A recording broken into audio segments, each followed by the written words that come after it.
Nanti Prof. Tela yang jawab. Silakan, Prof. Terima kasih. Saya akan mundur 65 tahun ke belakang. Di tahun 60-an, Soekarno mengumpulkan orang-orang cerdas cendekia se-Indonesia. Se-Indonesia dikumpulkan. Aceh, Sumatera Utara, sampai akhirnya ceritanya sampai di paling timur sana. Apa produknya? Produknya 7 bahan indoktrinasi. Apa kontennya? Di sini saya kagum. Sungguh saya kagum. Kalau Amerika baru berpikir price stability pada 2010-2011, orang Indonesia sudah berpikir price stability pada tahun 1960. Saya ulang ya, ini perdebatan betapa sesungguhnya orang-orang Indonesia berpikirnya jauh ke depan hebat. Dan saya tidak sedang meninggikan diri saya, tapi bacaan saya menyatakan ketika saya bongkar cara berpikir kayak gitu, luar biasa.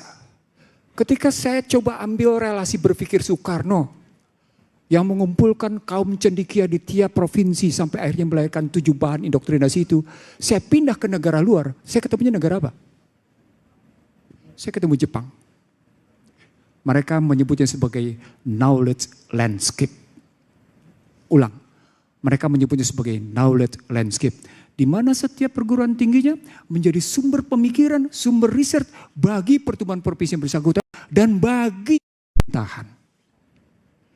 Jepang baru melakukan kurang lebih ketika di tahun 80-an ke atas. Produk yang kita nikmati dulu namanya, Anda tidak tahu namanya Bemo. Dulu namanya tape recorder namanya Toshiba yang gede. Sebagai turuan dari Amerika dan kemudian Amerika mengklaim. Itu bentuk inovasi. Tapi saya ingin mengatakan itu adalah bentuk knowledge landscape yang pernah dilakukan oleh Indonesia. Dan perlu tahu di sini ditinggalkan oleh kultur politik Indonesia. That is leadership. Itu leadership. Satu. Saya ingin mengatakan sama Anda, sebuah universitas bergengsi di Bandung saja tidak mampu menata ruang Jawa Barat. Padahal pemikiran tentang planologinya, tentang tata ruangnya, saya salah satu narasumbernya. Luar biasa hebatnya. Tapi lihat tata ruang kota-kota besar, lihat tata ruang Bandung, rusak gak? Lihat, fakta. Begitu juga yang namanya UI katanya punya pemikiran-pemikiran hebat tentang ekonomi. Coba lihat hasilnya, redenominasi. Sebagai sebuah bentuk kegagalan sistem dan kegagalan aktor.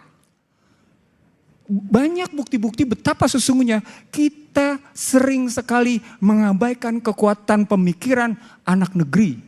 Itulah buku saya, Selamat Datang di Negeri Amburadul. Kita belum merdeka, kita menikmati hegemoni, kalimat penting. Kita menikmati hegemoni intelektual. Ulang ya. Dalam bahasa Indonesia, kita kebanyakan menjadi intelektual beo. Tapi kebanyakan Indonesia dia menjadi intelektual beo. Kalimat yang disampaikan oleh rekan sebelah sini itu menunjukkan bahwa mereka bukan nelam.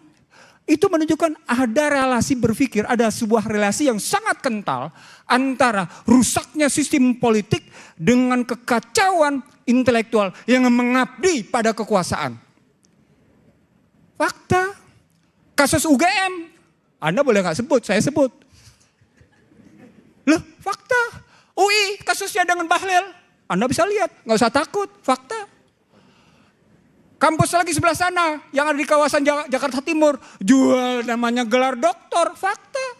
Kampus di sebelah timur lagi sebelah sana. Jual doktor gila-gilaan, jual profesor gila-gilaan. Apa poinnya? Terjadi degradasi nilai, terjadi degradasi kualitas luar biasa. Kenapa? We are follow the river flow. River flow-nya adalah materialism. River flow-nya let's the market play. Let's the financial power to take something dan everything. Itu fakta. Terakhir Iman. Saya ingin mengatakan begini, kerisauan saya tentang dunia. Saya sudah lama risau dalam dunia pendidikan. Ketika saya pernah di awal-awal abad 21 saya dikritik oleh seorang teman. Karena saya bilang begini. Kasus krisis Indonesia 97-98 akan mengakibatkan satu generasi terpotong. Orang bingung kenapa kayak gitu. Saya bilang bukan generasi artinya usia, tapi ininya. Terbukti sekarang. Terbukti. Kalau Anda tidak percaya, buka media yang terbit paling besar di Jawa Timur. Ucapan saya. Lalu dia kritik saya. Anda enak bicara ekonomi politik, Anda lupa tentang pendidikan katanya. Pendidikan itu begini, saya seperti ditampar. Saya ulang, saya seperti ditampar karena saya mengabaikan kajian dunia pendidikan. Dari sana saya ngebongkar tentang ada apa dengan dunia pendidikan. Ketika saya mundur ke belakang, tadi saya menemukan kalimat, kebanyakan orang Indonesia menikmati hegemoni intelektual. Terima kasih. Prof. Vera, silakan.